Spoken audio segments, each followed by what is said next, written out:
was passiert ist? Da war das Problem mit dem Internet. Der Name ist korrekt? Jetzt habe ich nichts mehr reingeschrieben, weil anders dauert es zu lange. Das kann ich normalerweise nachher machen, weil ich habe das beendet und neu gestartet. Aber wie ist der Name jetzt? Nix? Da ist kein Name, das ist jetzt einfach normalerweise wird das schon machen. Das kann man nachträglich machen? Ja, das stimmt.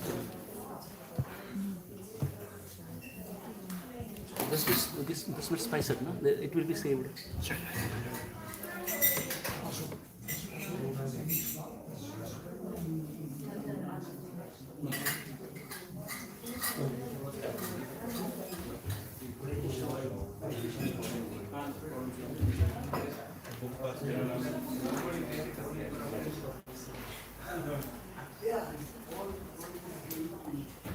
So, as we started the Vaishnava course,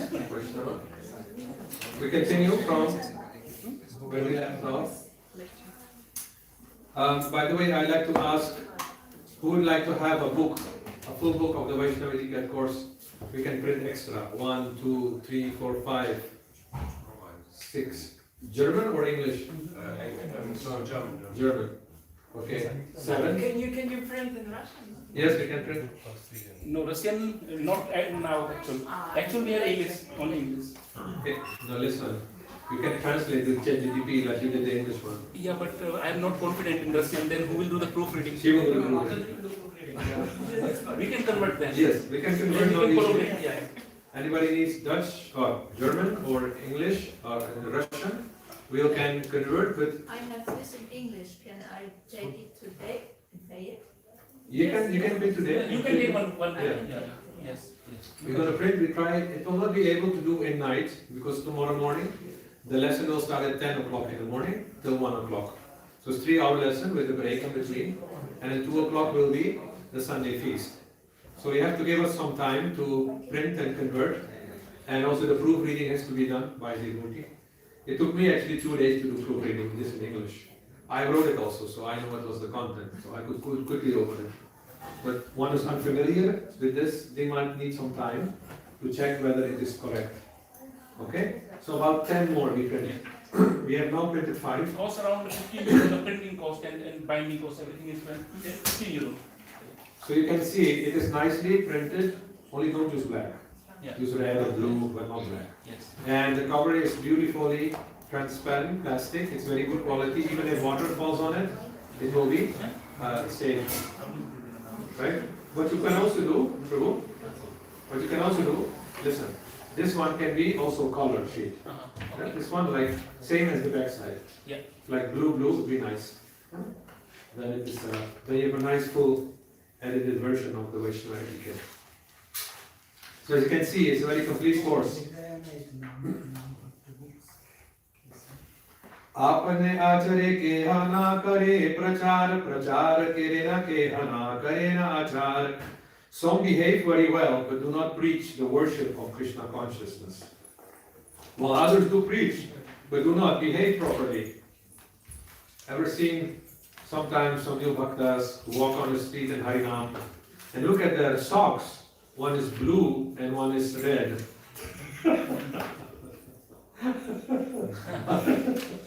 So they preach good philosophy, they're honest and sincere, but their socks don't match. So people think, what are these strange people doing here, right? So when you have the highest philosophy, you have the highest path, Bhagavad Dharma, it doesn't mean you should be callous towards social customs.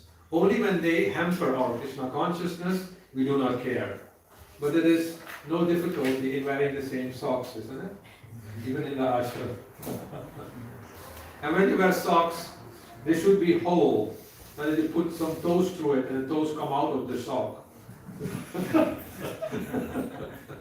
Okay, so therefore, some behave very well but do not preach. And others, they preach but do not behave properly.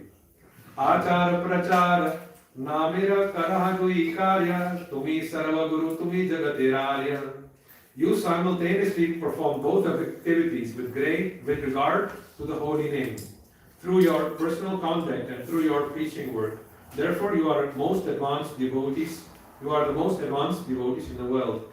So this is what Prabhupada wanted. In dealing, we are excellent. In cooking, we are excellent. In kirtan, we are excellent. In painting, we are excellent. In meditating, we are excellent. But they read in the books, we are servants of the servants. When we come to the temple, they read, they see, we are masters of masters. Then they become impressed. Can the door remain open? Yes. I will, so that the wind can flow. So that is the secret. They read in the books that we are servants of servants. But when you come to the temple, they see we are masters of masters. Then they become impressed. See? So generally those who are masters of masters are very proud. But those who are masters of masters and very humble, their character shines. Completely shines, like that. So, let me see some very nice, interesting quotes from Srila Prabhupada. So there are many letters here which you can read yourself. I will not go through them. I'll try to get some essential things in this introductory course.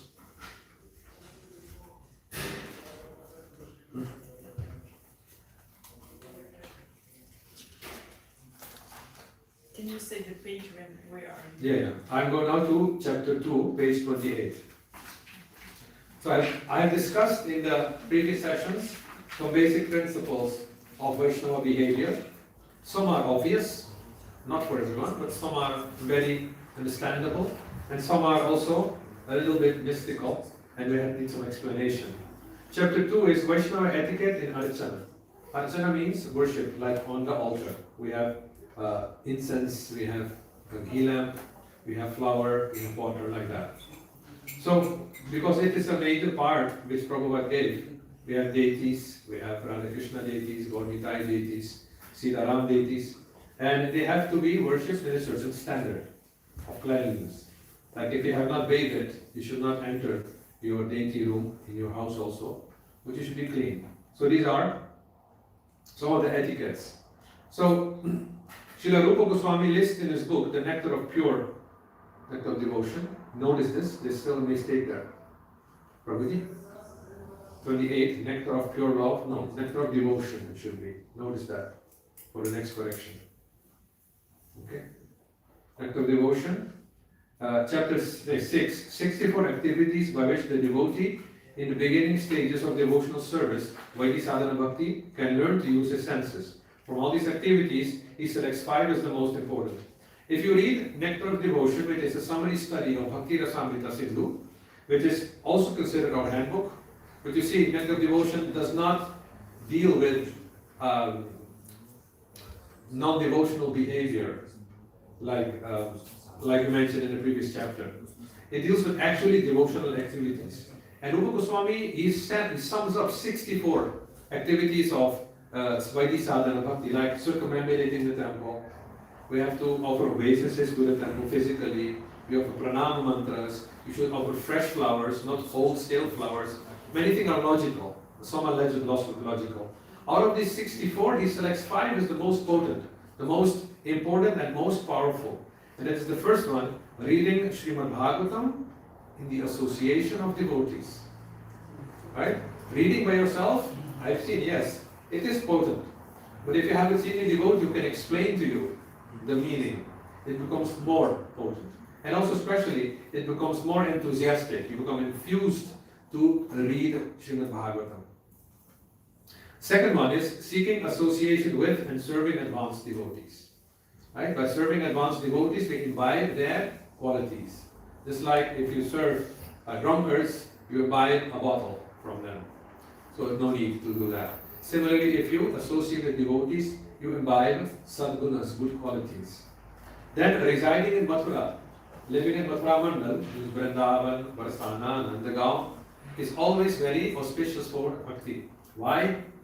Need for explanation? Why would it be good and potent to live there? Krishna lived there. Yes, Krishna lived there. Everything, The atmosphere is like a bhakti. everything there, every stone is soaked with Krishna consciousness. And people call each other, Radhe Radhe, Yeah. Radhe Radhe. Radhe, Radhe. Everything is Radhe Radhe. Radhe, that means come here. Radhe, jao. Nowadays they have found another way. If you go to the Logojar, the Banias, the shopkeepers, they do like this. Hare Krishna, Hare Krishna, Hare Krishna, Hare Krishna, Hare Krishna. Hare Krishna. That one little finger. Hare Krishna. They come, yes, what do you want? This dhoti is only 400 rupees. This sari. For selling sick. So they got Radha is turning into Hare Krishna also. Yes. Because Hare Krishna Big have a lot of taka paisa. So whatever they do, Brajavasis, still they are chanting Krishna's name. Though it's joking. Hare Krishna, Hare Krishna, Hare Krishna. They're still chanting Hare Krishna, right? Like that. And chanting Hare Krishna Mahamantra is also one of the most potent activities. As a matter of fact, 90% of our spiritual advancement, which means realizing the Atma, comes from chanting Mahamantra carefully. And the fifth one is worshipping the Murti with full confidence. What means full confidence? This is the Bhagwan himself. Yes, that this is not marble from Jaipur. This is Sakshat Gaur Nitai. You have full confidence? Yes. Okay, good. Can anybody? Was heißt Confidence auf Deutsch? Sehr viele. Was? Sicherheit. Sicher bist, dass du wirklich dir Vertrauen. Vertrauen. Das ist Gott. Ach so, okay. Überzeugung. Überzeugung. Überzeugung. Überzeugung. Wir sind überzeugt. Wir sind überzeugt. Okay. We have Full confidence. Right. It's very funny that sometimes German words are very close to English, but then somebody they don't understand. You know? And sometimes words are very dissimilar and then they don't understand each other. Like one German lady asked me, what means saint? What means saint? I said, ein heiliges Mann. Ach so. Saint? Son. Right? There are so many saints in Germany and in England, but they don't know what means saint. Saint Martin. Saint. Ein heiliges Mann. Ach so. So actually, sometimes very fun when you're in between, you know. Holland is in between Germany and England. So we have like a mixture of both languages. So, worshipping with full confidence. And the more confidence you have, you'll see that the deity will respond to you according to your confidence. Right? So, the practice of these activities will quickly bring us progress in devotional service and will culminate in pure love for Krishna. So now, out of these 64, we have here 5. How many remain? 59. Now, of these 59, the 35 of the 59 deal only with Archana. So, though we chant Hare Krishna Mahamantra, the Pancharatrika process is very important in Krishna consciousness. As I mentioned, it inspires you to live in a mode of goodness. You wake up for your deities. You cook for your deities. Right? And you go to sleep for your deities because tomorrow you have to wake up again for your deities. See how much is Krishna consciousness centered around the deity. So it's very important for all for Gresta especially to have deities at your home. If you don't have deities, why should you wake up? Okay, for your boss. You cook for your boss. You live for your boss. But this should be your real boss. Because if that boss fires you, this boss will not fire you. Unless you're very, very naughty. Then this boss might fire you. So out of this 35, they expand again into 64. Those who know puja, then we have also offering Shodashopachar, 16 items of worship, which expand into 64. It's like the bathing ceremony. Snana expands into giving a towel, Angaravastra, putting on oil, Sugandha Tailam, offering flowers and chandan, Sugandha Pushpam. This is all part of Snana, of bathing, and these mantras are there. So they expand into 64. So you can see, if you say, okay, I don't have much time, then you do a small puja. But as you get more and more time, you can absorb yourself more and more into deity worship. It's very nice, you know. And just like the great Saint Mirabai, which I like very much as an example, she was very, very absorbed in her Girdhara Gopal. And she used to sing with love. And one day, the Rana he let the deity, the king, Rana, the Rajasthan called Rana or Raja, let the deity be stolen. And Veera was crying, where is Girdhar, where is Girdhar, where is Girdhar? And one Sakhi, her maidservant, saying that, don't be so unhappy, I'm not qualified to advise you, but do you think that Krishna will not know your pain? And Veera looked up and said, Sakhi Maro, oh Sakhi Maro, Kanuro, Kanuro, Kale Jarikor. She reveals that, my dear Sakhi, it is not that Krishna is just a deity, he's a part of my heart. Kanuro, Kale Jarikor. He's a part of my heart, so if somebody cuts out a part of your heart, how will you feel? She explained, and Sakhi was silenced. So much viraha. Just the eye blink was like piercing the heart.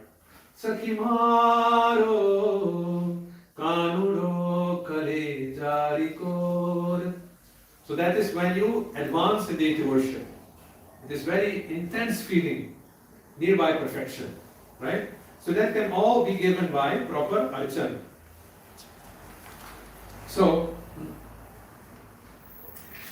the definition of archana will be given here, and I'm not going to all the vidhis here because we don't have so much time, but the main reason for all these rules is what the Padma Puran says on page 30. Smartavyaha satatam vishnor vismartavyo na jatu chit sarva vidhe nisedasyor etayor eva hi kinkara. Is there any cushion left? So you can put the book on a cushion, not on the floor. Shastra should not be put on the ground. Right? We have respect for it, so we get one asana. So all these rules of archana, they actually culminate in Lord Vishnu or Krishna must always be remembered and never, under any circumstance, be forgotten. All the rules and regulations mentioned in the scriptures are servants of these two principles. So as I discussed before, we are actually following two paths. The Pancharatrika Vidhi and the Bhagavad Vidhi. Anybody remembers what is Pancharatrika Vidhi? Anybody remembers? Yes. That deity was said mainly. Okay, you wanted to say something? The rules how to worship. Yes, why it is called Pancharatra? Because Brahmaji gave to Narada for 5 nights. Not Brahma, Narayana, Vishnu gave this knowledge in 5 nights. Right? To Brahma to Narada. No, Brahma to Vishnu to Shiva. Shiva gave it to Brahma, Brahma gave it to Narada. This is the parampara of the Narada Pancharatra. So all this knowledge how to worship the mantras, everything was revealed in 5 nights. That was called Pancharatra. The nice thing of Pancharatra is that the mantras are very short. Like Ved mantras, just to offer incense, Dhupa. You have to chant Om Sahasra Shirshai Purusha Sahasraksha Sahasrapad Sabomim Vishvato Vritvai Atyatishta Dashangulam Esha Dhupa Samarpayami. Repeat. This is Vedic Vidhi, this is Vedic worship. And Pancharatra is Dhupam Samarpayami Om Krishnaya Namaha. More easy, right? So that is, if we go into Karmakanda, there are so many mantras. Especially they use Hiranyagarbha Suktam. Om Hiranyagarbha Samavartatagre Bhutasya Jatah Patireka Asita Sada Adhara Prithavindhya Mutemam Kasmai Devaya Havisha Vidhemam Naivedyam Samarapayami. Right? This is Veda mantras. This is Hiranyagarbha Suktam by which mantras are offered. So in order to chant these mantras, you have the Vedic Marga, generally also known as Karmakanda. You see how complex it is. It takes a long time before you know these mantras, plus in the right swara, Udat, Anudat, Swarita.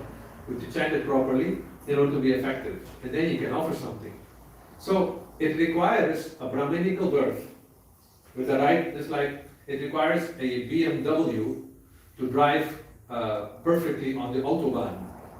You can drive a Lada here, but it doesn't fit. You know, better if you drive in Russia, your Lada, like that, or a Volvo. So similarly, if you are born with a Brahminical body with the qualification also, you can easily learn the Veda mantras. Generally, those who are born in Brahmin families are also Brahmins from past life. So they take all these samskaras with them, and then you get like that. Therefore, the Vedas, the Vedic Vidhi, the Karmakanda Vidhi, it requires to have a Brahminical birth. You see why? Because things are very complex. But Pancharatrika Vidhi, it doesn't look at a person born in a Brahmin family or not. Anybody has an inclination. He is given the chance to worship. Why? Because the Pancharatrika Vidhi, it changes the body. If the argument is that it requires a Brahminical sattvic body to be able to worship the deities, then the counter argument is very simple. Okay, we change the body then. Now, for those who have Pancharatrika Diksha, be aware that we have seen in ISKCON many people giving up on, even after Diksha. When they got the Adhikar, the body is changed. Sanatana Goswami gives the example, Yatha Kanchana, what is that, Rasayana. With mercury, you apply to bell metal, it turns into gold. Yes. Similarly, with Vaishnava Diksha, the body turns into a Brahminical body, fit for devotional service. So that sanskara we have. But if you still maintain your old habits, then you'll see that still people give up on Krishna consciousness and fall back into their bad habits, even up to eating meat. So now what are these 5 sanskaras which we are getting during Diksha? Very interesting, Pancha Sanskara. And Pancharatrika and Pancha Sanskara. That is a technical name for Diksha. Diksha means? What means Diksha? Initiation. Initiation, okay? Learn that word. Diksha means initiation. Initiation means? The devotees is for Krishna. The start. A start, exactly. You're going to start to get the worship. So, the samskara means purificatory ceremony. And there are 5 of them which you get in one package. So the first one is when you take Vaishnava Diksha, initiation, you get a Vaishnava Nama. Like my name was Anup Kumar, which after Diksha became Anupam Krishna. See, like that. It becomes a Krishna's name. Of course, some people have already a Krishna's name. Like George Harrison asked Prabhupada, do I need to take initiation? Prabhupada said, no, you are already Hari's son, Harrison.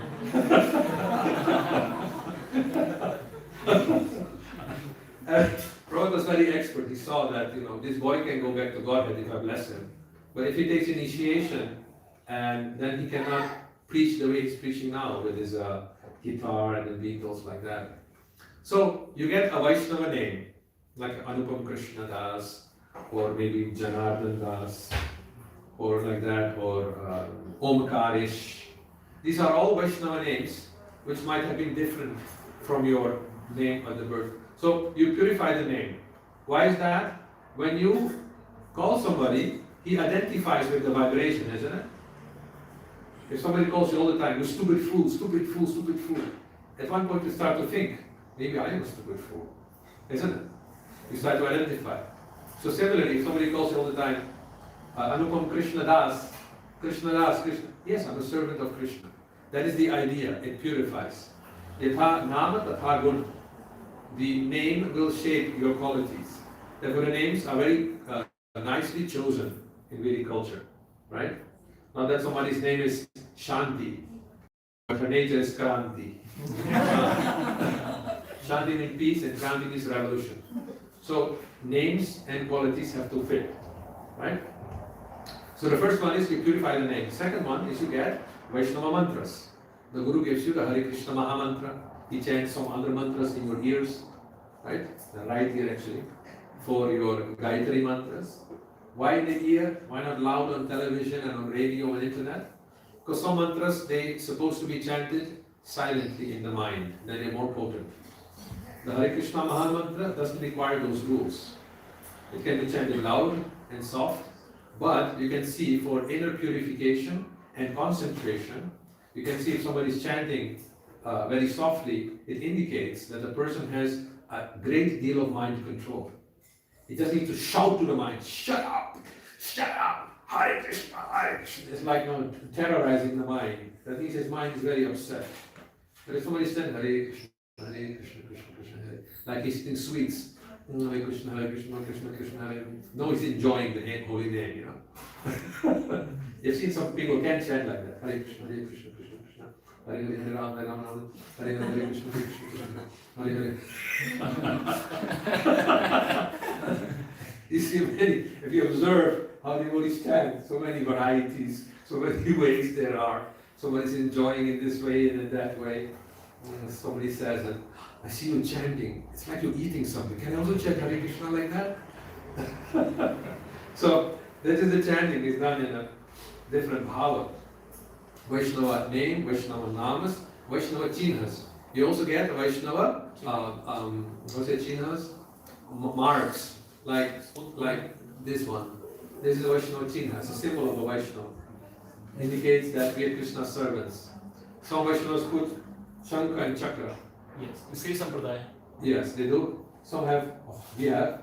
This is also a sign that I'm a Vaishnava. If it is cut, means you're a Buddhist, you're an atheist. So if you have this one, you can put it nice, you know, you can even make a fashion. Like Charlie Chaplin, you have seen maybe in the past, Charlie Chaplin? So Charlie Chaplin was dancing. And at the time there was the coats were very long, you know, going up to the legs. And something happened, and his coat got torn into two pieces. And he saw it, and he tore it a little bit more. He started dancing. So all the people looked at it. Hey, that's a torn coat. Maybe that's fashion. They all tore their own coat. And all started dancing. So you can set a fashion. You can either hide this, or can make it very nice looking. Yeah, that's nice. That is good. That is cool, man. This is cool. And then you see forms of fashion that people have a long shikha. They don't care for any of the spiritual activities, but it was like that. When the dhoti came out in Italy, it was 6 months in fashion. You know that? This dhoti which you're wearing, 6 months in Italy it was fashion. Oh. Yes, we forgot about it, but you know, we can set the fashion also. So that is there, Vaishnava Chinhas. Then you get Urdhva Pundra. This tilak is not considered Vaishnava Chinha. It is a specific mark of the Sampradaya. That was not just a Chinha, not just a mark, not just an indication. When it is Urdhva Pundra, it means it is a Vaishnava Chinha. It signifies the lotus feet of Vishnu. How? How is this lotus feet? Anybody can tell me? I told you already, so you also be silent. How is this the lotus feet of Krishna, this Vaishnava sign? Maybe when he stepped, then this is their, what is it? Is it like that? When he steps, it is like this? Very abstract, you know, abstract art. The Padma Purana indicates that the space between the first and the second toe of Vishnu has this U shape, right? And there you offer Tulsi. Yeah, everyone's looking at his toes now. Well, it's not so much like Vishnu, you know? So Vishnu's toe, between the second toe, is like this shape. So if he puts his lotus fruit there, you get the Vaishnava tilak. Nice, huh? This is our sign, the sign of Vishnu's lotus fruit. It's on our forehead. And it says those who don't wear Vaishnava tilak, they have a dog's footprint on their head.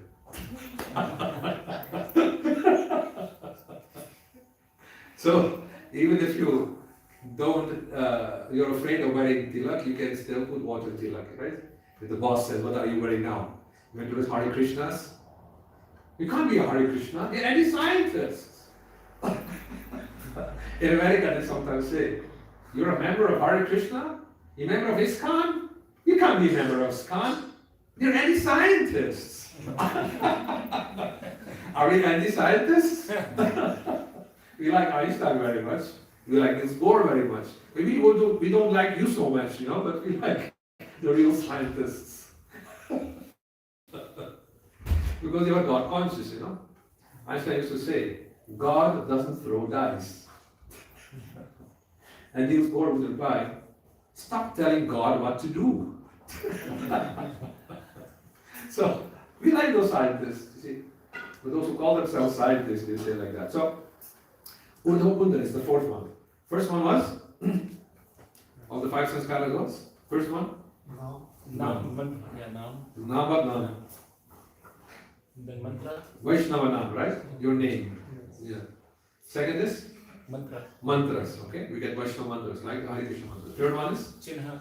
Best of Chinha. the marks of a Vaishnava, right? This is also Vaishnava. The fourth one is Urdu Pundu. outgoing lines. Urdhva Pundra is called, this tilak, right? If it is horizontal, the 3 lines, Shaivas do that. Should. So you either have this or you have that, but don't mix. Because if you mix, it breaks. Vishnu's temple is broken. And then the Puranas, they give a lot of punishment to that. You can be Shaiva, fine. You can be Vaishnava, fine. But don't mix the two. Sometimes people do that. You know why? They beg, then they get Vaishnava Diksha, that's it, and also get Shiva Dakshina. They get donations here, they get donations there. Look, I'm Shiva also, I'm Vishnu also, so weird. So that is India. Sare jahan se acha. They're very clever. How to get both sides of donations. Good. So then the fourth one we had, Urdu Pundra. The fifth one, Upanayana. Yes. Janu. no. This is Upanayana Sanskar. The fifth one, you like to speculate, huh? Just listen. I mentioned 4 of the Pancha Samskaras. The fifth one is deity worship, the process of deity worship. The Guru will reveal what I'm telling you here. Actually, your Diksha Guru is supposed to give you all the mantras. Look, Krishna, you worship like this. If you offer dhupa, you say, Esha dhupa om Krishnaya namah. If you offer deepa, Esha deepa Krishnaya namah. Like that. He'll tell you everything how to worship the deity, how to put him at rest. Agaccha shayana sthanam priyavisaha keshava divya pushpatya shayayam sukham vihara madhava. Like this. He'll give you all the mantras how to worship. That is what the Guru gives. These 5 are called Pancha Sanskara. And if you get them in one, then you are a Vaishnava. You're starting, that's Diksha, get Vaishnava. You can see, if you engage sincerely in this worship, all your samskaras, all your purification ceremonies, your mind, your body, everything is purified. You see? You spend your life like that. You become very light in your mind. See? Now in ISKCON, we have parted these 5 sanskaras in 2. Like the mantras which you get is parted in 2 sections. Because the Gayatri mantra requires a lot of qualification to chant properly. You have to be able to sit and concentrate, mind should not go here and there. You do some pranayama and you chant the mantra. Therefore, we have parted in 2. Actually, not we, Bhakti Sranta Sari Thakur, Prabhupada's Guru, made it in 2 samskaras. Like the deity worship process along with the mantras. Gayatri is required for deity worship also. That has been given as the second initiation. So the first initiation is Urdhva Pundra, Nama and Vaishnava Mantra, Hare Krishna Mahamantra. When you can prove for 1 year, some say 2 years, that you can chant and follow nicely, you get the Vaishnava Mantra, other mantras, the Gayatris, Mool mantras and things like that, and you also get the process of deity worship. This is how the system is in ISKCON and in the Gaudiyans. So this is what is Pancha Samskara and Pancharatri Vidhi, how to worship the deity on the altar. So when you take initiation, now you know what initiation means. Okay? So when you take initiation, second initiation especially, it indicates you want to worship the deity. So why take second initiation if you don't have deities? Right? So you should have deities, especially for grihasthas. It will inspire them to remain clean in their mind, in their dealing. And especially also, it changes your consciousness that I worked for it, so it's mine. You worked for it, but you offer it to Krishna now. That you have worked hard for it, but you buy fruits on the market. For whom? For your deity. See? So it purifies your propensity to think it's my property. I worked for it, so it's mine. It purifies. Okay, it's mine, but I still offer it. It belongs to Krishna. See how it detaches you? Deity worship? It gives a detached mentality. And especially when you get married and you get kids, the kids will force you to detachment. Right? Because at night, 2 o'clock, when you want to sleep, they decide, I'm hungry now. At 2 o'clock at night, I wanted to sleep. I was attached to my sleeping. My kid is helping me to renounce my sleep. Right? And you want to be always beautiful and have nice aftershave and eau de cologne. Then the kids, Ma, it has fallen. Give me bath. You have to open the diapers and clean them, right? detachment. For beauty and all these things, right? Become very tolerant. And therefore, the Grihastha ashram is for those who could not learn how to be tolerant, patient, friendly, sense controlled, mind controlled. The kids will force them. And you see, therefore, Grihasthas who are good Grihasthas, a good Grihastha means one who has kids.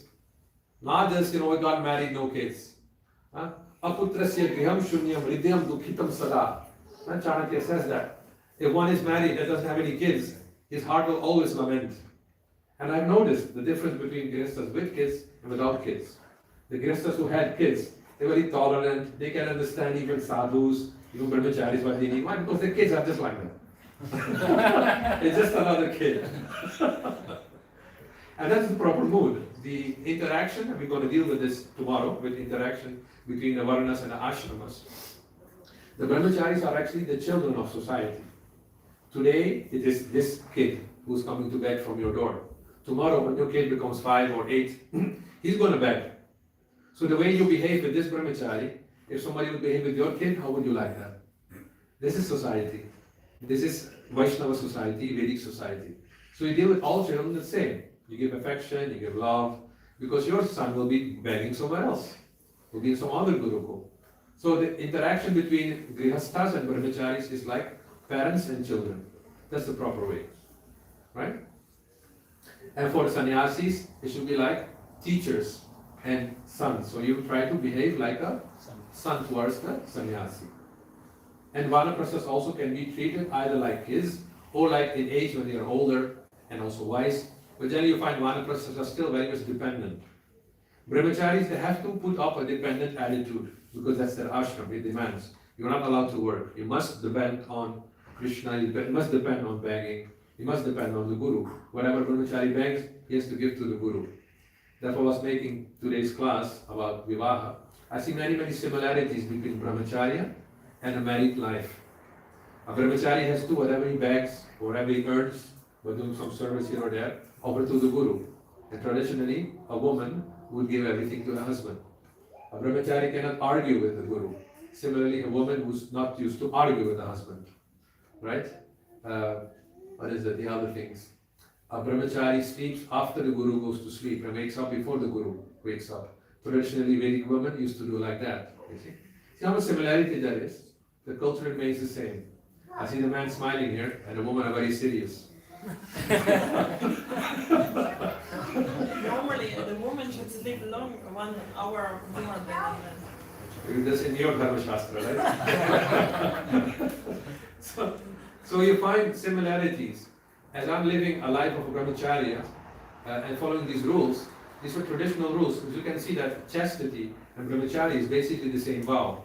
As Lord Vishnu says in the 9th canto, we read this verse this morning, that just like a chaste woman controls her husband by service and love, similarly my devotees control me by service and love.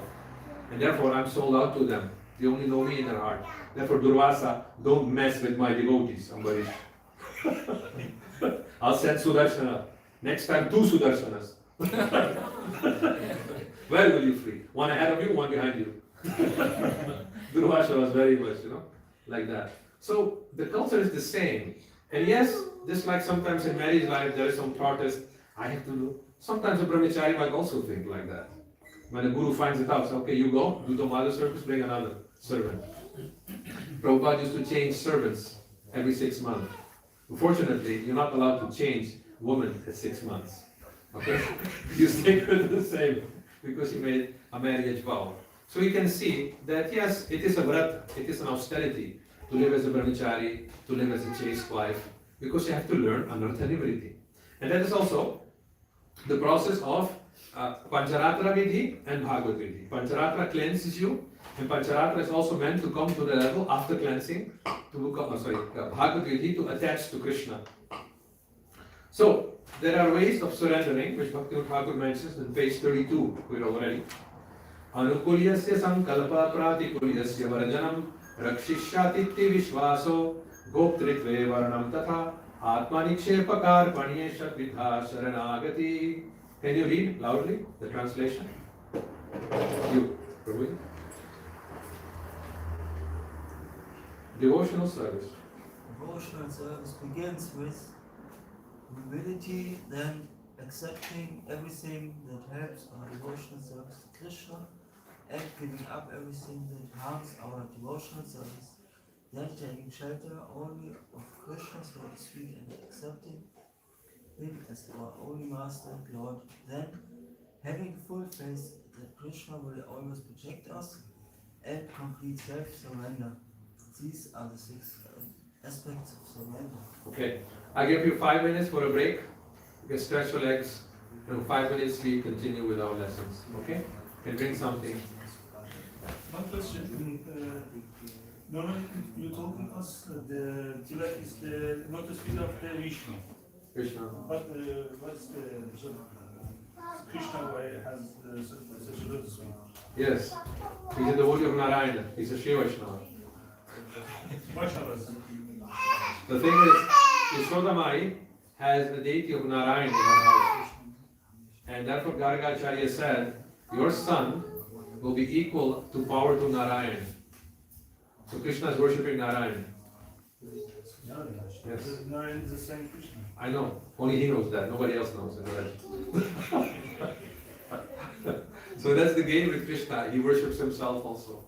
He's the perfect Mayavadi. He thinks he's God, but he's also God.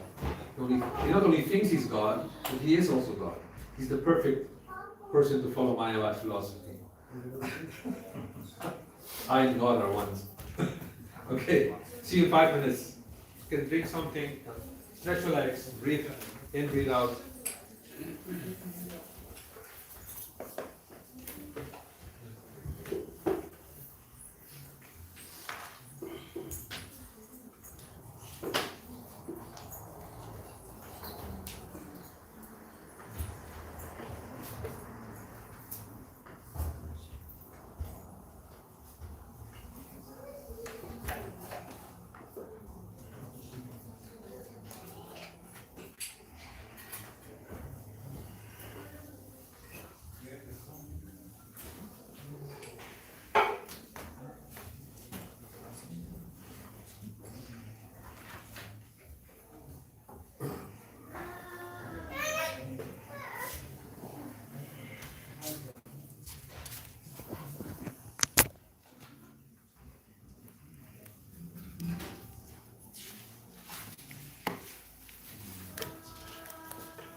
Prashadam will be at 8 o'clock.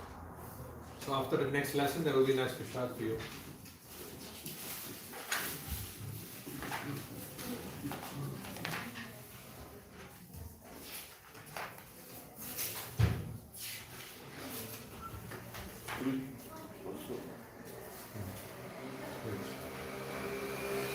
आपको जाना है? नहीं मैं बस कथा चल रही थी तो बीच में बैठ गई थी। ठीक है, फोर्स चल रहा है। सॉरी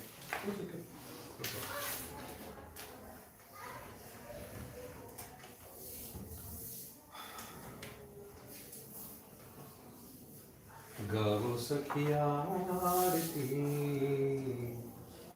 प्रिया और प्यारे की भानु दुलारी की गिरवरधारी की हो गावो सखी आरती कंचन थार कपूर सजाओ धूप दीप अरु चामर ढुलाओ. This is how this is taken with the Nama Arati songs.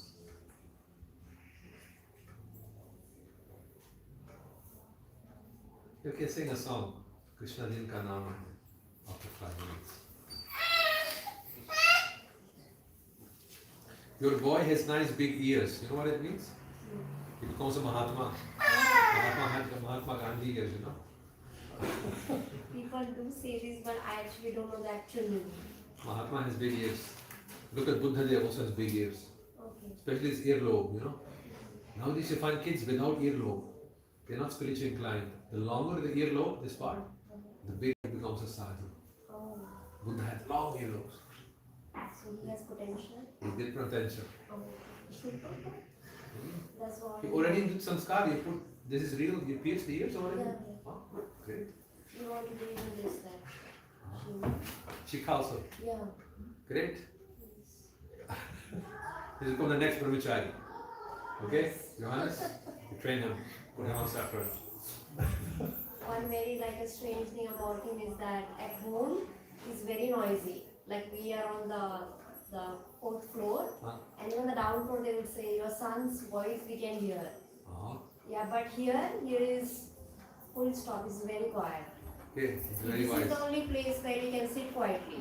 Okay. At home, I do prasadam and I take him to the park 5 hours. I 5 cannot come hours? home. Yeah, I cannot come home. Okay. He's always banging the doors, like jumping on the couch, and he wants to do everything what I do, like cooking. And he take the bowl and he do the like this boga Yes. aarti thing. That's an age, you know. Yeah. When the bell rings, he has to go open the door. Yes, lot of He has to do energy. everything. He doesn't match with him, so I have to take him out to the park. It's a learning process. Yes. Yes. They are the guru of the house now. Yes. Absolutely, no doubt. Absolutely. Everything is according to him. Yes. It's good. It's good nature. Yes. Yes. You're the Raja. Right? You're Raja of the house. There is a book which says, blessed are those grihasthas whose dresses, saris and dhotis are stained with the handprints of their children. Our house is already like that. Each day and every day, mopping and sweeping. Yes. Several times. And he feels, I'm the king, so now I should make it dirty again. Yes, Chanakya says regarding child raising that Panchavarshani lalayet, Dashavarshani tadiyet, prapte tu shodashe varshe, putram mitram samacharet. What does that mean? That means from 0 to 5, you should be given so much affection that he feels I'm the king of the house. I can make everything dirty, a break here and there, and nobody complains. Now, under regulation, but there's no chastisement, right? He can eat whenever he likes, he can sleep whenever he likes, he can poop whenever he likes, everything he can do whatever he likes. Yes, it's freedom. That freedom he enjoys makes him indebted to the feeling that if I get chastised, then, well, they did so much for me. It's just like a cow or a bull. Well, he's feeding me, my master, so he's also allowed to beat me. Right? Yes. This concept. So, after 5 years, then regulation comes. Chanakya says, Dashavarshani tadiyet. From 5 to 10, you be strict. Now, food is in the morning, whether it's 7 o'clock before school, and when you come from school, 3 o'clock, then there is food. In between, no eating. Regulations enforced. Tadiyat not only means slapping or beating. Tadiyat means strict rules. So from 4 to 5, you apply more and more regulation, because then he becomes aware a little bit. And then the next 10 years very strict. But when he becomes 16, prapte tu shodeshe varshe, then behave with him like a friend. Because if you raise your hand, he'll grab your hand. You can't slap him anymore. He is 16 now, right? Yes. So then you make him a friend. You deal him and like him, you are equal. This is what Chanakya says regarding child raising. So I think in this way Chanakyas are made. You want a Chanakya of your kid? You want your kid become a Chanakya Pandit? Chanakya Pandit was a great devotee of Vishnu, and he was the principal power behind throwing out Alexander the Great out of India. 2,300 years BC. Right? And Chanakya was not a person who thought that a Brahmin is by birth, is by qualification. Because he put Chandragupta Maurya into power, who was from a family where they raise peacocks. He's not a Kshatriya.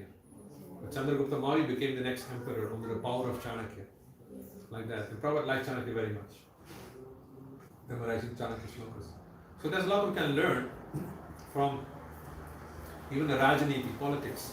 Chanakya is a great author on politics. Is it time? Yes, we should continue. So we're going to sing a last song and then continue with Very interesting material here.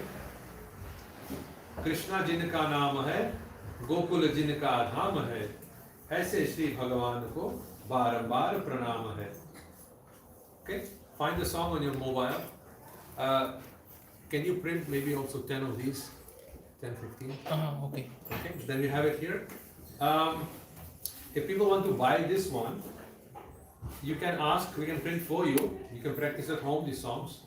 But otherwise, we'll keep some here, maybe in the temple room. Like Yes. these songs. Like, then we can anytime sing them and practice them. So find that song. What's the name? Krishna Jinka Nama Hai. You find it and send it to them.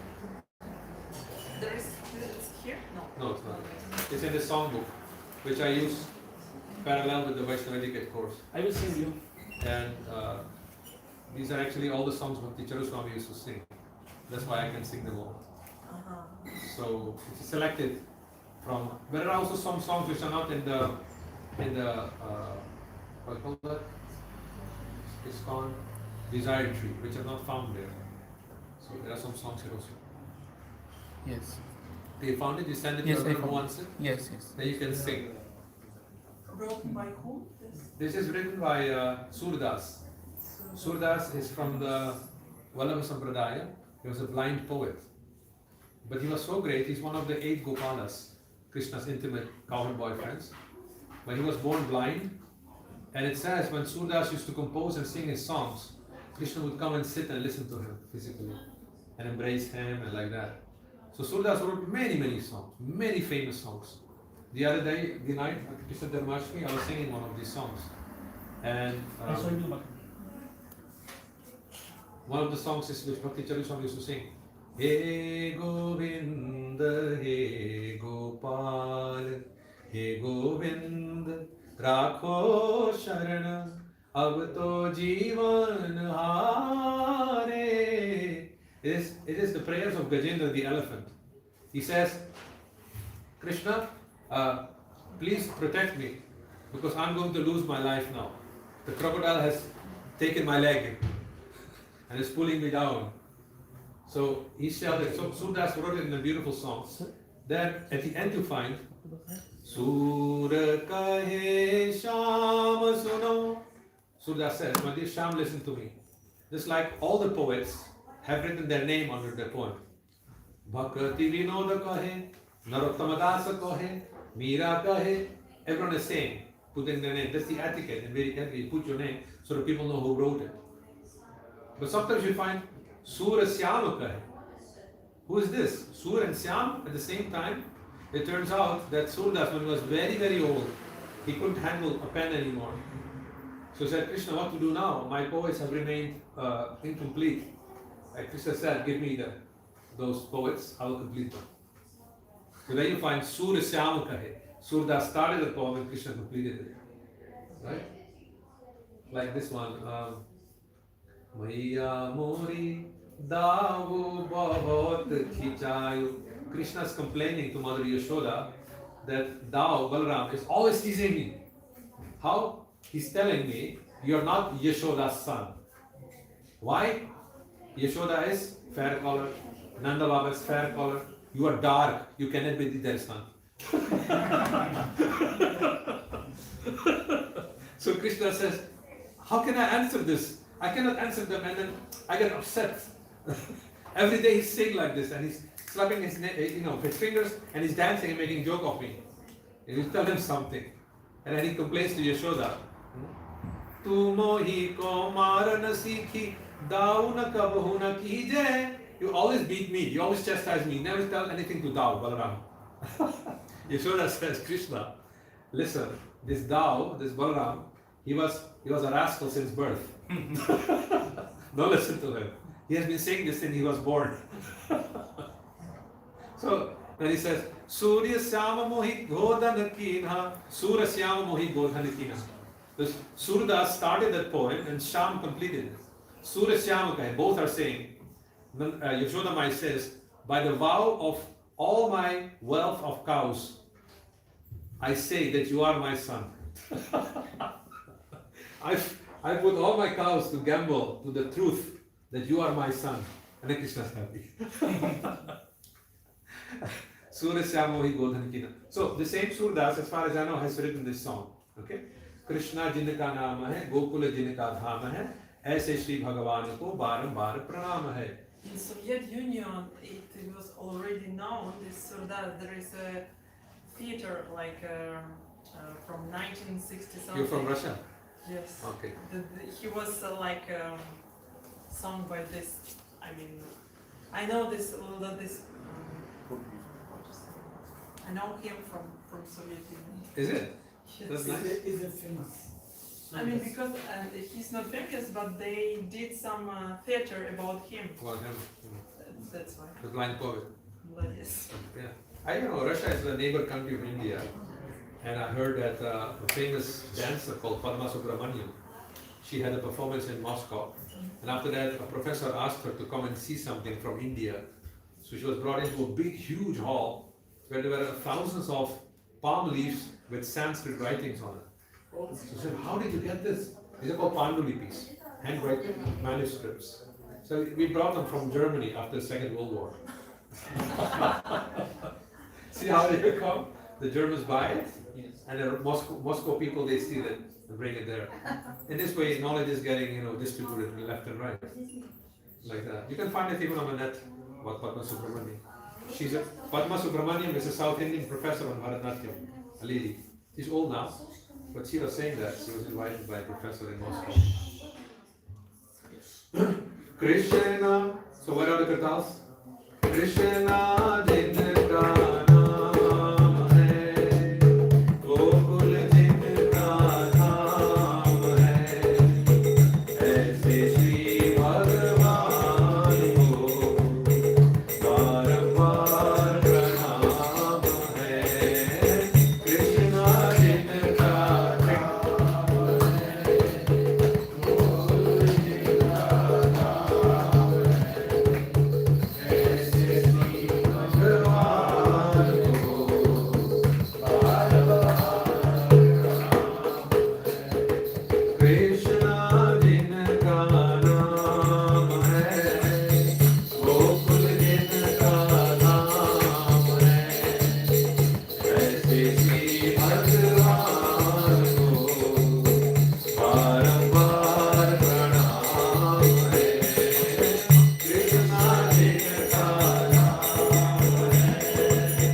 like a beautiful song in your own language. Pada Surdas. So, as I explained you about Panchanga Puja, about Pancharatri Ki Vidhi, you can find what I said on page 43 of this book. It describes the title Das or Dasi, Anupam Krishna Das, Omkareshwar Das, Janardhan Das, Yashoda Jivan Das, right? Like that. So you get this title because you're a servant. And all the other things which I mentioned you can find on page 34. You go further with 5 aspects of Panchanga Puja on page 36. So, there are 5 samskaras, 5 purificatory ceremonies. There are 5 nights in which this knowledge was revealed. Now there are 5 limbs of puja, and there are 5 limbs of the calendar, Panchanga calendar. Remember? It was Vara, Tithi, Paksha, Nakshatra, remember? And Yoga, I mentioned of the calendar. And the first, after Purnima, first day is Pratipad, then Dvitiya, Tritiya, Chaturtiya, etc. etc. So, of course, in one lesson, I'm not expecting you to know it, but if I were going to give a full course on this, I will examine you on this. I will ask you, why it is called Nityananda Trayodashi. You have to explain, right? On which day, on which tithi was Ramchandra born? So you have to say Ram Navami, like that. This is easy. I can make it difficult also. Keep it easy, it's beginners, some people were like that. So Prabhu only give MCQ questions, multiple choice. And I know he wanted to speculate. He didn't learn properly, so he was expecting A, B, C, D. So I did A, B, C, D, E, F, G. Now you do. Or I said, okay, tick all the correct answers, not only one. So they were like, Prabhu, could you make it more simple? You learn it properly, there is no difficulty. Okay, Panchanga Puja. So, the Pancharatra scriptures divide the worship of the Archavigraha into 5 parts, angas, of activity. These activities have much to do with one another, and together they form a comprehensive whole of devotional service. However, if we want to learn what the actual worship involves, it is better to complete it by first treating the remaining 4 parts, and therefore he follows a brief description of Panchanga Puja, puja in 5 limbs. The first one is called Abhigamana, this is page 36. Then Upadan, Yoga, Ija and Swadhyaya.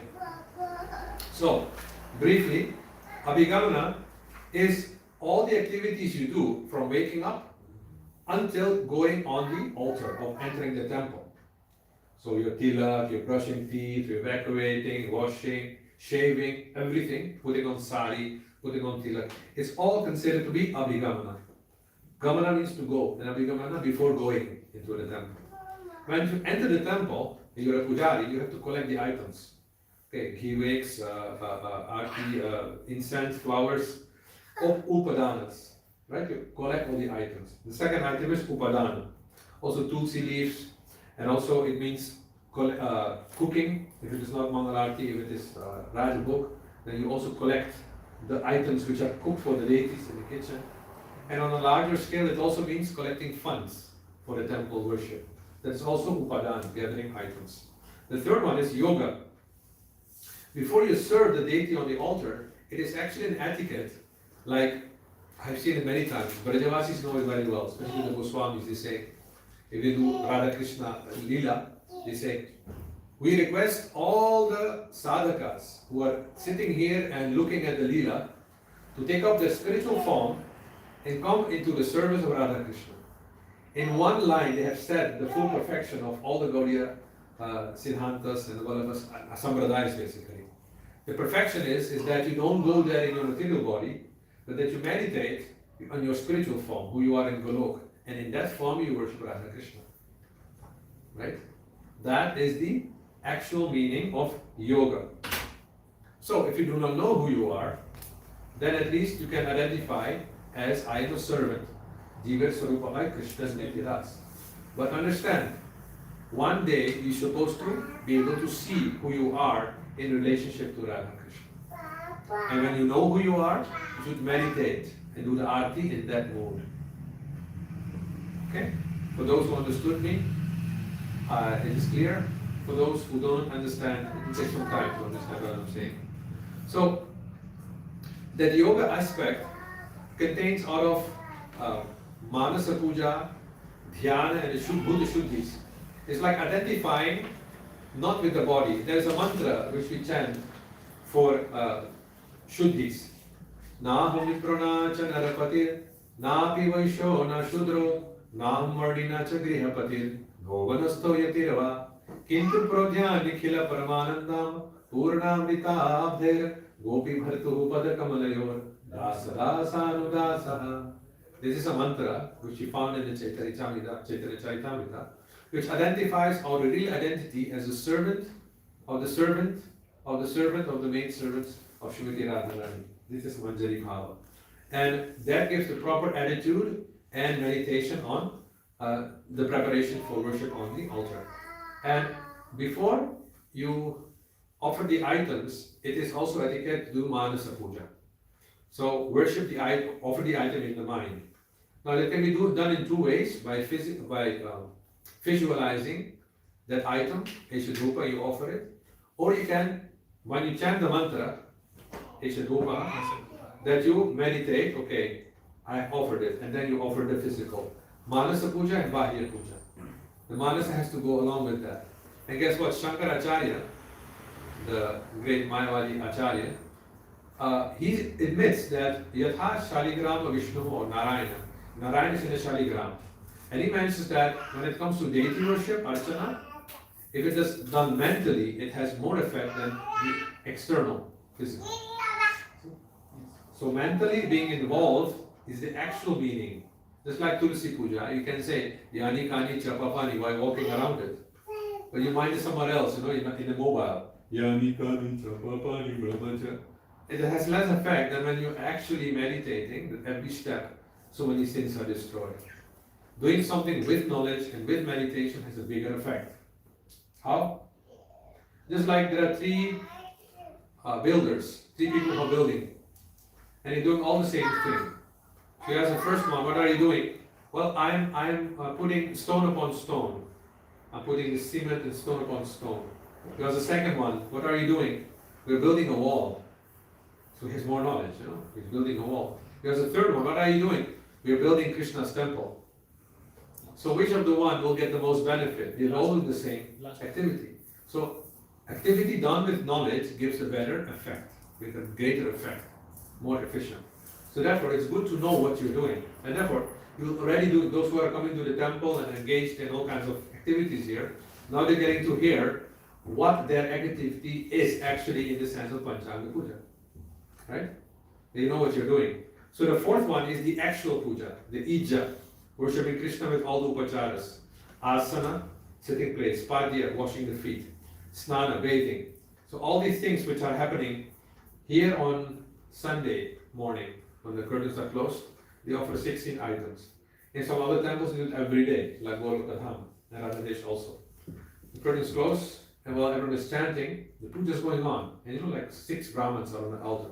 All the Shaligrams have to be bathed, Prabhupada's deities if they are there, Radha Gopinath, Radha Krishna, Gauri Nitai, Jagannath, everything is done in 2 hours.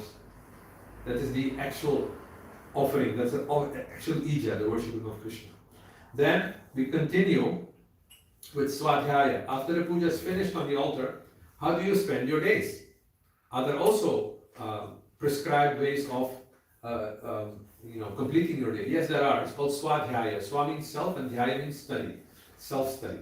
So it is literally self-study, but it comprises a whole range of activities, which you're supposed to memorize if I give you a test. What are the 7 items of Swadhyaya?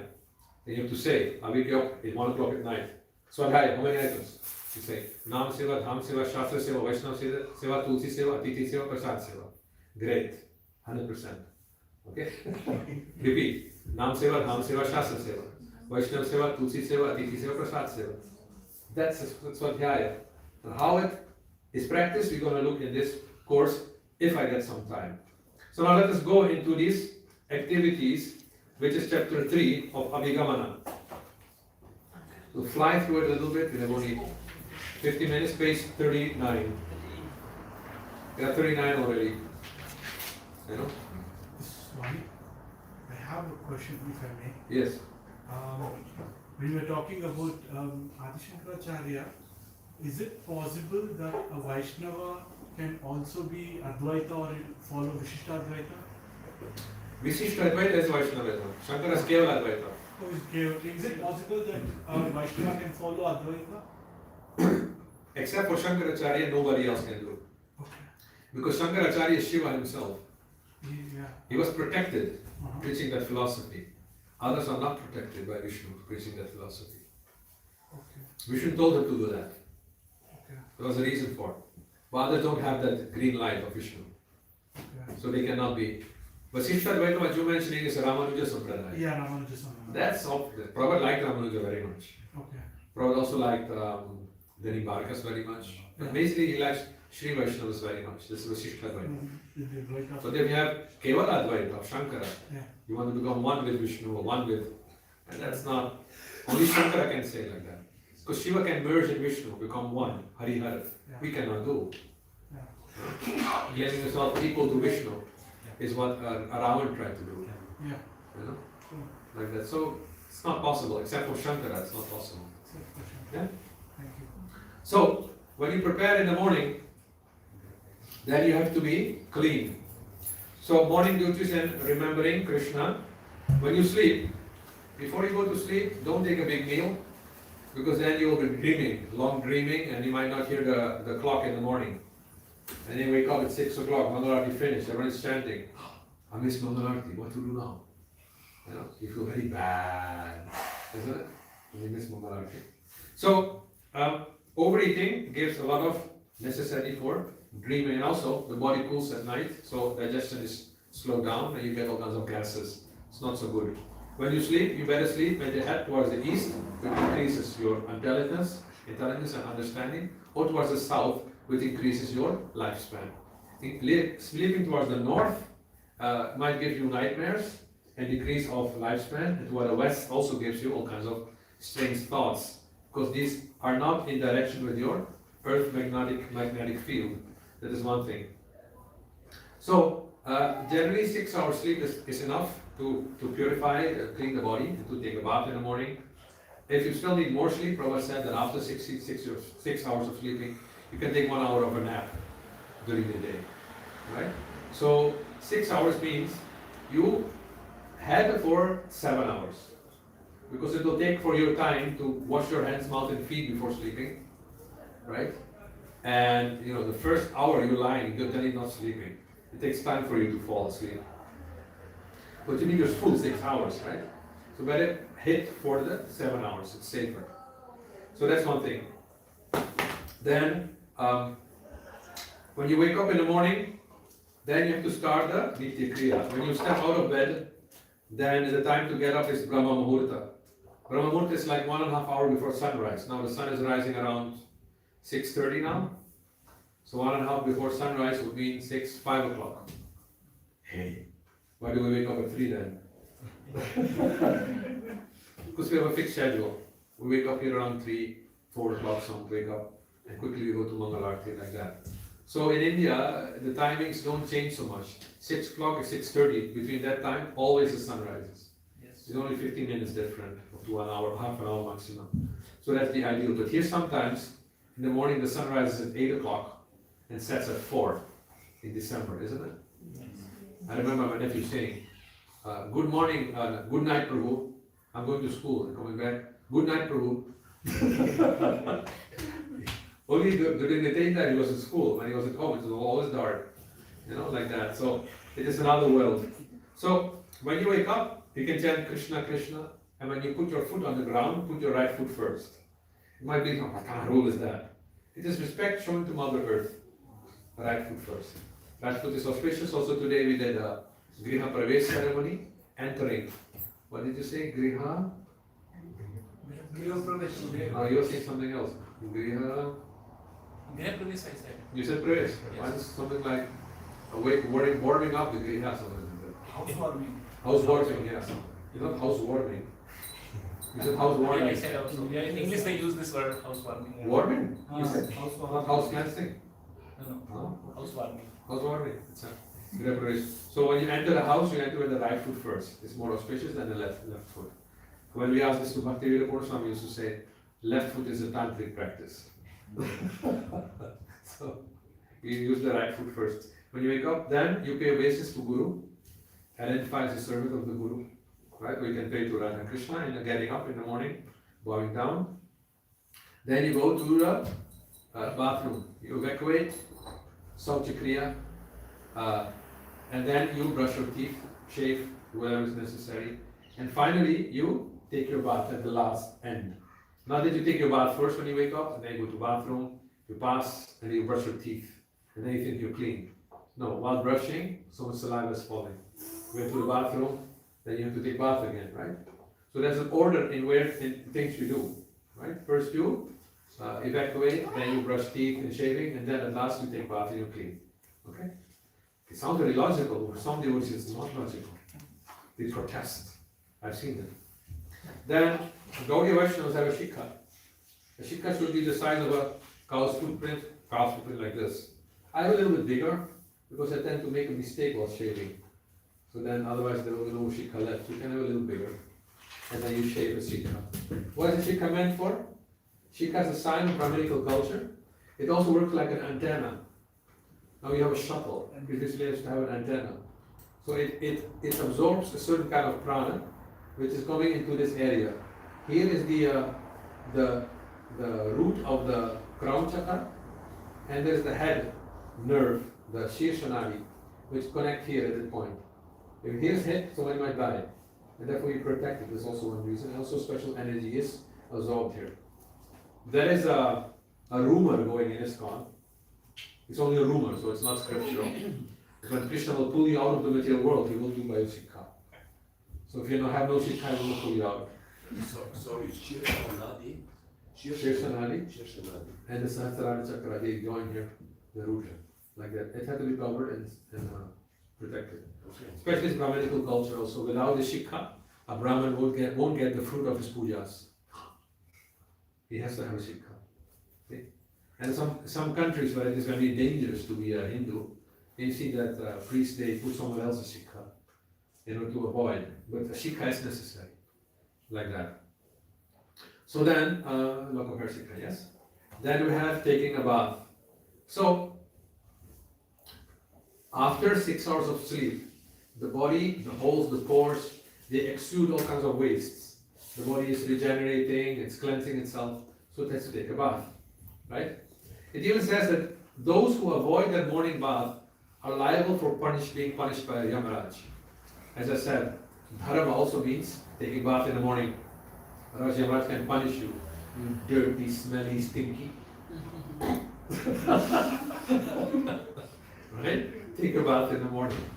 Every day. It hasn't do it. It's not necessary to have every day, this shampooing and you can have simple soap. Because if you take every day a bath, your body is accustomed and is clean, like that. So the benefits of early morning bath is basically if you take cold bath, it's very nice. If you have a strong body, I remember the first 10 years in my Krishna consciousness, basically all the baths were cold, really cold. I was fanatic, Tavassa brahmacharyena, samena cha, damena cha, tyagena sattva sauchabhyam, yamena nivya yamena, cold bath. Like that, even when it's freezing outside. Just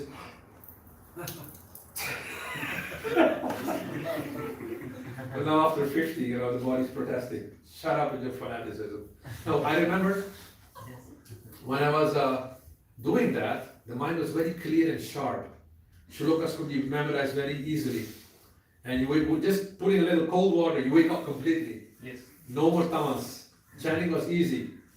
As the body protests, the back hurts, this muscle. You put warm water. Warm cleans the body very well, but it doesn't wake you up so much. And sometimes even the warm water makes you more sleep. So when he comes out of the bathroom, huh? What are you doing? You're more awake when you were going to the bath, you know? Yeah, warm water. Damping hot, you know? So that is good to end with a little bit cool water, you know, that you wake up like that. So it has its benefits. And then you have how you can bathe. There are different types of bathing. The most used is the Varuna Snan, bathing with water. But you can also use Parthiva Snan. If you go to the Ganga, River Ganga, there's so much mud. You go especially to Mayapur, you can put that mud over your body and let it dry. It becomes bluish gray like Krishna's color, shining in the sun. And it cracks, you know, it's like that. Then it sucks all the waste out of the pores. You'll notice that. Then you take a big dive in the Ganga, and everything is washed out. It's like you completely cleansed like a crystal. You feel really completely cleansed. So that's the benefit of taking a mud bath or Parthiva Snan, using the earth. And even mud bath, you have to pay a lot of money here in Germany, isn't it? Just to get some mud on your face. You can do it freely if you go to the Ganga. So then there's Agneya Snan. When you do a fire sacrifice, then the ashes, they are purifying. You can use it to put tilak or you can even bathe with it. It's protective. Especially like if there's many mantras chanted in the fire sacrifice. When it's cooled down, you can powder it. You can use it for smearing your body and then taking snan. Many negative energies, they disappear in this way. So that is using ashes for fire. That's Agneya Snan. We are reading page 45. So then you have Vayavi Snan. Vayavi Snan is when you're walking and a cow and a calf are walking this next to you. And the wind blows and the dust of their hooves, they come over you. It's purified. Yes. And that is Vayavi Snan. It's very nice, especially in India, you can see that. Then there is Divya Snan. Divya Snan is very interesting. The sun is shining and also it's raining at the same time. And then you see a rainbow, Indra Dhanush. So when you go and bath in that rain, it's called Divya Snan. You can bath even there. So that's nice. In this way you can be very pure in many ways. Then there is Mantra Snan. And like, take some water in your palm. Om apavitra pavitra va sarvadasthan gato vivaja smare pundarikaksham sabhaya bhyantara suchihi Shri Vishnu Shri Vishnu Shri Vishnu is mantra bath. You've charged that water with mantra and now you're sprinkling and becoming purified. So these are ways by which you can bathe yourself. There's the last one here is Manasik Snan, meditating on Krishna. Naham vipranacha narapatir, napi vaisho nashudro, naham arninacha grihapatir, no vanasthoyatirva, kintu prodya nikhila paramanandam purnamitape, gopi bharto padakamaliro dasana sanudasa. So you meditate that you are not a brahmachari, grihastha, sannyasi, brahmana, kshatriya, vaishya, shudra, you're just a servant of Krishna. That's Manasik Snan, purifying the mind, you see. So, it's almost time, we have to almost round up here. So the last few things here, the different sources of water you can take. When you take a bath in the holy river, Ganga, Jamuna, Saraswati, never go naked, right?